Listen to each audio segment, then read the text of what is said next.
एक, दो, तीन, चार, पाँच और छह भालीम जो है खुद को तुर्क कहलाते हैं या मुस्लिम राजपूत कहलाते हैं। तहरीक रेशमी रुमाल के बड़े हीरो और कराची में तहरीक पाकिस्तान का मरकज रहा है। जो ये चाचा बाबा का मज़ार है, यहाँ ये कहवा है दरबारी। ये निशानात क्यों हैं, तो ये इन पर भी ये निशानात है। और इसी तरह से अस्सलाम वालेकुम। कहा यह जाता है कि मेवा शाह कब्रिस्तान कराची का सबसे पुराना कब्रिस्तान है, लेकिन अगर हम कराची की हुदूद को कुछ वुसअत दें तो फिर चौकंडी का जो कब्रिस्तान है वो भी तारीखी तौर पर बहुत कदीम है। अच्छा, बाज़ मौरखीन का कहना यह है कि कराची का पहला कब्रिस्तान मोर्रो कब्रिस्तान है जो गुलबाई में मौजूद है, और वहीं गुलबाई में सड़क के बीच में 6 भाइयों की कब्रें भी हैं। तो मैं आपको वहां लेकर चलता हूं और मजीद बातें हम वहीं जाकर करेंगे कि आया देखें उस कब्रिस्तान में ऐसा क्या है कि जिसकी बुनियाद पर मौरखीन उसे कराची का पहला कब्रिस्तान कहते हैं, और उन 6 भाइयों की कहानी क्या है। तो आए मेरे साथ चलें। हम गुलबाई चौरंगी पर पहुंच गए हैं। मैं आपको लोकेशन दिखा रहा हूँ, ये देखें आप। हवा बहुत तेज है। और ये देखिए, ये जो सामने चौरंगी पर कंपाउंड है, इस कंपाउंड में उन 6 भाइयों की कब्रें हैं, जिसके हवाले से बहुत सी लोग दास्तानें भी मशहूर है। देखते हैं दरवाज़ा तो बंद है, अंदर की क्या सूरत हाल है। ये सामने कब्रें नज़र आ रही हैं और इन भाइयों का जिक्र हज़रत शाह अब्दुल लतीफ़ भिटाई रहमतुल्लाह अलैह के कलाम में भी मौजूद है, जिससे आप अंदाज़ा लगा सकते हैं कि इनकी के लोक दास्तानों में या तारीख़ में इनकी क्या अहमियत है। और कहा यह जाता है कि ये मीर बहर हैं, जैसे जो मल्हा होते हैं, जो मतलब कश्तियाँ वगैरह पर शिकार करते हैं मछलियों का। लेकिन इस हवाले से कुछ और बातें भी हैं, वो भी हम अभी करते हैं, क्योंकि एक मुख्तलिफ राय भी है इस हवाले से। तो ये सामने आपको कब्रें इनकी नज़र आ रही हैं।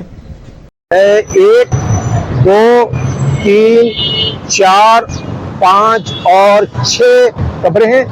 2 कब्रें उस तरफ हैं, तो किसी कब्र पर कुछ भी किसी तरफ लिखा हुआ नहीं है, और जिससे हम कुछ अंदाज़ा लगा सकें। ये मकाम चौंके बिल्कुल चौरंगी पर है, इसलिए यहाँ शोर भी बहुत ज़्यादा है। सबसे पहले तो हम ये जानने की कोशिश करते हैं कि ये जो 6 भाई ये कौन थे, कहाँ से आए थे और यहाँ तक का इनका सफ़र कैसे पहुँचा। देखिए, इनके बारे में बहुत सारी लोक दास्तानें मशहूर हैं, और लोक दास्तानें गो के कोई तारीखी तौर पर उनसे कोई चीज़ अखज़ करना बहुत मुश्किल होता है, लेकिन फिर भी बहरहाल उनकी तारीख में एक अहमियत तो है। डॉक्टर नबी बख्श बलोच ने कोई 18 दास्तानें जमा की हैं इनसे मुतल्लिक। इसी तरह से अब्दुल गफूर खत्री साहब की किताब है कराची की कहानी तारीख की ज़बानी, तो उसका जो नया एडिशन आया है पिछले दिनों, उसमें भी इस हवाले से एक लोक कहानी मौजूद है। इन कहानियों का खुलासा ये है कि ये ख़ानदान कच्छ या किसी और इलाके से सोनम्यानी आया था, और वहाँ जो इनके वालिद थे उभायो, वो माहीगिरी से मुतल्लिक हो गए थे, और उनके बेटे जो थे वो भी माहीगिरी में मसरूफ़ रहते थे।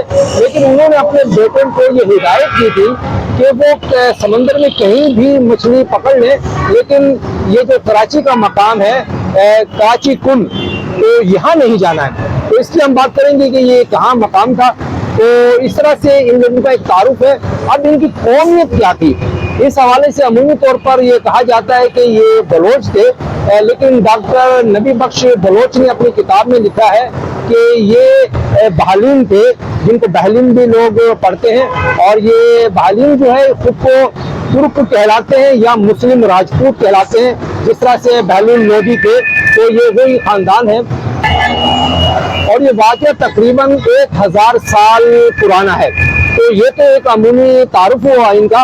तो ये सोनम्यानी में ये रहते थे, तो जो मोरो जो उनका भाई था उसके बारे में कहा जाता है कि वो शिकार पे नहीं जाता था क्योंकि जिस्मानी तौर पर कुछ उसके साथ मसाइल थे, तो वो वहीं औताक पर रहता था। जो मेहमान वगैरह आते थे उनकी खिदमत करना, खाना पिलाना वगैरह, तो ये काम उसका था।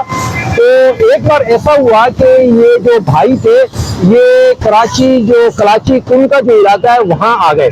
अच्छा, ये इलाका जो है ये अबू बकर शेख जो don.com पर कराची की कथा के नाम से किस्तवार मज़ामीन लिख रहे हैं और तकरीबन 40 मेरे ख्याल में किस्तें उनकी आ चुकी हैं। उसकी 16वीं, 17वीं और 18वीं ये किस्त आप लाजमी पढ़ें। अच्छा, मुझे इस पर कुछ नहीं होता कि भाई मैं अपने ब्लॉग में दूसरों का हवाला ना दूं। आमतौर पे लोग नहीं देते कि जी प्रमोट क्या होंगे यार, वोट असल तो हम उन्हीं लोगों को पढ़ते हैं, वो बेचारे तहकीक करते हैं, पता नहीं कहाँ जाते हैं, ठीक है ना। तो ये बताने में कोई वो नहीं है कि किसने क्या लिखा है। तो अबू बकर शेख ने अपनी तहकीक से ये साबित किया है कि क्लिफ्टन और मनोरा के दरमियान वो मकाम था जिसे इनके वालिद ने मना किया गया था कि वहाँ आप नहीं जाना, और वहीं ये हादसे का शिकार हुए थे। वो हादसा क्या था उस पर भी हम बात कर लेते हैं। लोक दास्तानों के मुताबिक ये जो 6 भाई है जिनकी कब्रें आपको मेरे पस मंजर में नजर आ रही हैं, ये शिकार करने यहाँ कराची के करीब आए। तो एक मंगर जिसे शार्क मछली कहा जाता है या कोई मगरमच्छ, और बाज़ रिवायत के मुताबिक कोई बड़ा कछुआ था, उसने इन भाइयों को निगल लिया।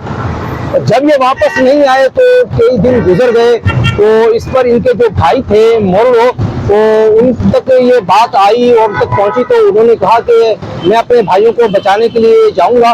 तो बहरहाल उसने एक पिंजरा सा तैयार करवाया और उसमें बैठकर वो समंदर में गया और उस शार्क तक में पहुंचा, और उस शार्क को जैसे तैसे कर बहरहाल वो इस मकाम पर लेकर आए और यहाँ आकर उसका जो पेट चाक किया, उसमें जो बाकियात थी, लाजिमी बात है वो उस तौर पर जिस्म तो मौजूद नहीं था इन भाइयों का, जो वो बाकियात थी वो फिर बाकियात यहाँ दफन की गई, और इस तरह से ये कब्रें जो है मौजूद हैं यहाँ पर। अच्छा, एक बात तो बहरहाल मुझे जरूर यहाँ कहनी पड़ेगी, वो ये कि देखिए यहाँ आसपास में आप देख सकते हैं कि कहीं पर भी हुकूमत की जानिब से कोई ऐसा बोर्ड कोई आवेजा नहीं है जिस पर इन कब्रों के बारे में बताया गया हो कि किसकी है, कौन है, आखिर इतनी मसरूफ चुरंगी के दरमियान किसकी कब्रें बनी हुई हैं। तो ये एक बड़ी कोताही होती है। जो भी इसका एक मुतलका महकमा है उसे इस पर तवज्जो देनी चाहिए। और ये भी मुझे पता चला था कि कुछ अर्सा पहले जब ये यहाँ से फ्लाईओवर वगैरह बना रहे थे तो इन कब्रों को कहीं मुंतकिल भी किया गया है, या पता नहीं है मुंतकिल कर यहाँ बनाई गई है। अलबत्ता एक चीज अच्छी है कि ये जो इलाका है इसको यूनियन काउंसिल जो है ये जो इसे नाम दिया गया है मोरो मीर बहर यूनियन काउंसिल। ये चलो एक अच्छी चीज है, कम से कम एक तारीख के तौर पर चीज याद रहती है। अच्छा, यहाँ इन 6 भाइयों की तो कब्रें हैं, लेकिन जो मोरो जो इस पूरे वाक़े का हीरो है उस हीरो की कब्र यहाँ पर नहीं है, और उनके बारे में कहा जाता है कि शायद वो जो यहाँ करीब में पाक फिजाइया का एक बेस है वहाँ पर है, और लाजिम बात है वो सिक्योरिटी मसाइल है, वहाँ तो हम नहीं जा सकते और ना कोई व्लॉग बना सकते। तो बहरहाल इन भाइयों की ये 6 कब्रें हैं। अच्छा, इन्हीं से मुतल्लिक यहाँ एक कब्रिस्तान है जिसे मोरो कब्रिस्तान कहा जाता है, और जिसके बारे में मैंने शुरू में कहा था कि बहुत सारे मुहक्किकीन का ख्याल है कि वो कराची का सबसे पहला कब्रिस्तान है। तो अभी हम वहाँ चलते हैं और देखते हैं कि उस कब्रिस्तान में ऐसा क्या है, शायद वाक़तन उसमें कुछ कदीम कब्रें हैं या और क्या कुछ चीज़ें हैं। तो चले मेरे साथ, तो हम उसे भी विजिट करते हैं।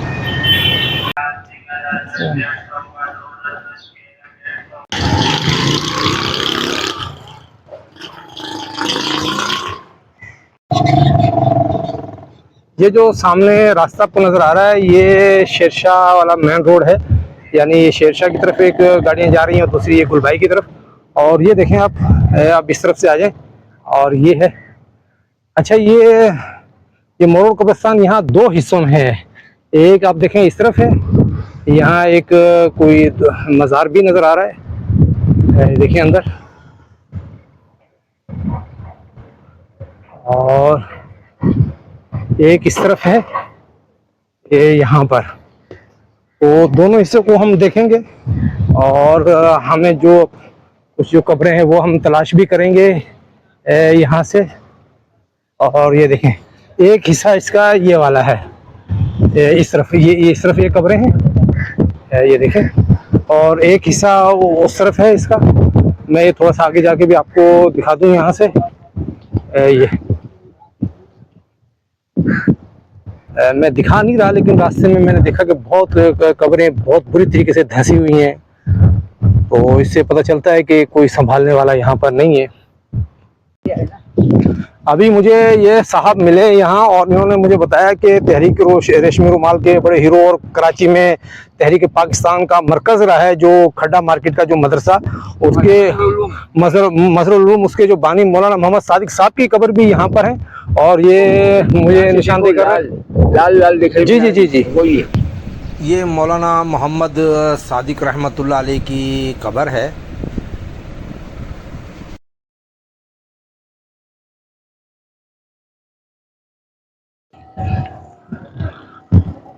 अब हम यहाँ ये जो इसका दूसरा हिस्सा है वो भी देख लेते हैं। इससे जाहिर होता है कि काफ़ी बड़ा कब्रिस्तान है ये देखें, ये रास्ता जा रहा है, रास्ते के दोनों तरफ कब्रें हैं। सामने एक मज़ार भी है, लोग आ रहे हैं, तो ज़रा उस मज़ार को भी देखते हैं और जानने की कोशिश करते हैं कि किस हस्ती का मज़ार है ये।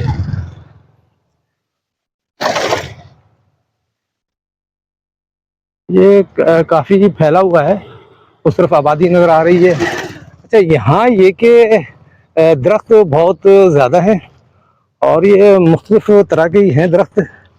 ये देखें, ये शायद आक है, क्या है, मज़ार।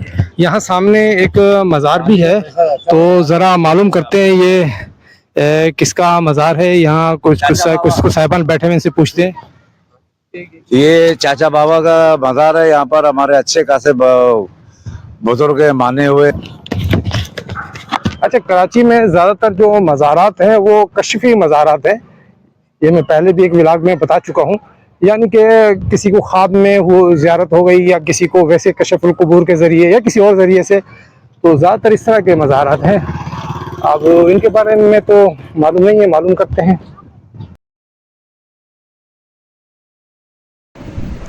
काफ़ी लोग नज़र आ रहे हैं और सामने बच्चे भी खेल रहे हैं। शायद ही ये करीब में जो घर हैं उनके बच्चे होंगे, या फिर आज एतवार का दिन है तो लोग आए हुए हैं यहाँ पर। कुछ फैमिलीज़ भी नज़र आ रही हैं, कुछ लंगर वगैरह का भी निज़ाम लगता है। ऐसा लगता है कि यहाँ कुछ अच्छे खासे प्रोग्राम होते हैं। जो नमूना नज़र आ रहा है यहाँ पर, उससे तो यही महसूस होता है।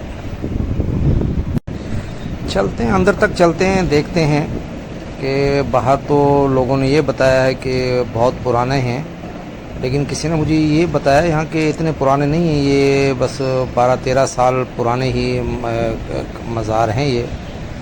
तो अंदर चलते हैं। कुछ लोग नज़र आ रहे हैं, अंदर भी बैठे हुए हैं, लेकिन ख़वातीन भी हैं, तो उनकी तो वीडियो नहीं बनाऊँगा मैं, तो क्योंकि मुनासिब नहीं होता। बाकी फिर देखते हैं।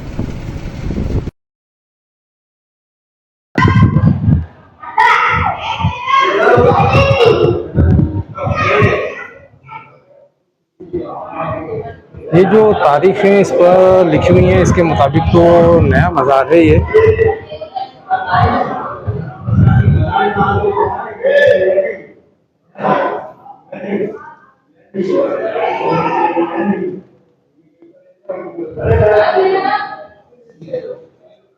इनके बराबर में। अच्छा, ये उस्मान साईं बाबा बड़े भाई हैं इनके, एक ही खानदान है। अच्छा,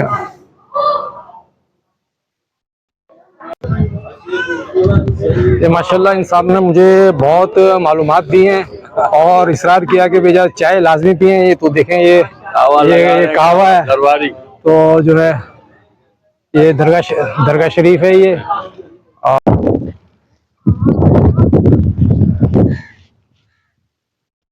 ये 1946 की है, कच्ची मुस्लिम गेड़ाई। तो अंदर से भी दिखाता हूँ आपको। सलाम वालेकुम। नहीं खैर, यहाँ मुझे कोई कदीम एक कब्र नज़र आई है, ये 2-3 हैं कब्रें, तो वो मैं आपको दिखाता हूँ। ये मुझे भाई मिले हैं यहाँ पर माशाल्लाह, तो बहुत मुझसे ताउन कर रहे हैं और इन्होंने मुझे बहुत सारी चीज़ें यहाँ पर बताई हैं। तो ये देखें आप, इसमें कुछ तहरीर तो कुछ नहीं है। अच्छा, इसमें ये वही चीज़ है जो आपको याद होगा, मैंने एक व्लॉग किया था कि अपना जो चील चौक के पास जो कच्ची मेमन कब्रिस्तान है, उसकी कब्रों पे कुछ निशानात थे। तो उस वक्त मैंने कहा था कि भाई ये निशानात क्यों हैं, तो ये इन पर भी ये निशानात हैं और इसी तरह से वो लिखा हुआ है। तो ये देखें आप जो है ना, तो इसका मतलब ये कि ये कोई फ़न तामीर का कोई मामला है। तो ये कुछ कब्रें हैं, इन पर कोई तारीख वगैरह तो कुछ भी नहीं है, लेकिन वो जो निशानात जिनको हम सलेब का निशान समझ रहे थे, ये देखें कि ये देखें इस तरह से ये जो निशानात है, और ये इसी तरह से, ये मैं क्लोज करके दिखाता हूँ आपको, ये इसी तरह से वो उन पर भी कब्रों पे लिखा हुआ है। और ये देखें उन कब्रों पे भी इसी तरह से ये निशानात बने हुए हैं। मोरड़ो कब्रिस्तान के एक सिरे पर ज़िक्री मज़हब के मानने वालों का तीसरा मुक़द्दस तरीन मकाम है। इस पर मैंने अलग से व्लॉग बनाया है जिसमें आप सारी तफसील देख सकते हैं। बहरहाल हम अपने आज के इस व्लॉग को यहीं ख़त्म करते हैं। उम्मीद है आपको अच्छा लगा होगा। बारिश का पानी जगह जगह खड़ा हुआ है, बारिश के बाद घास फूस बहुत ज़्यादा है, तो हम बहुत अंदर जाकर कब्रें नहीं देख सके हैं। तो इंशाल्लाह फिर कभी हम आएंगे और मज़ीद हम इसकी तफसीलात भी आपके सामने रखेंगे। अगर आपको पसंद आया हो तो चैनल को सब्सक्राइब और लाइक ज़रूर कीजिए।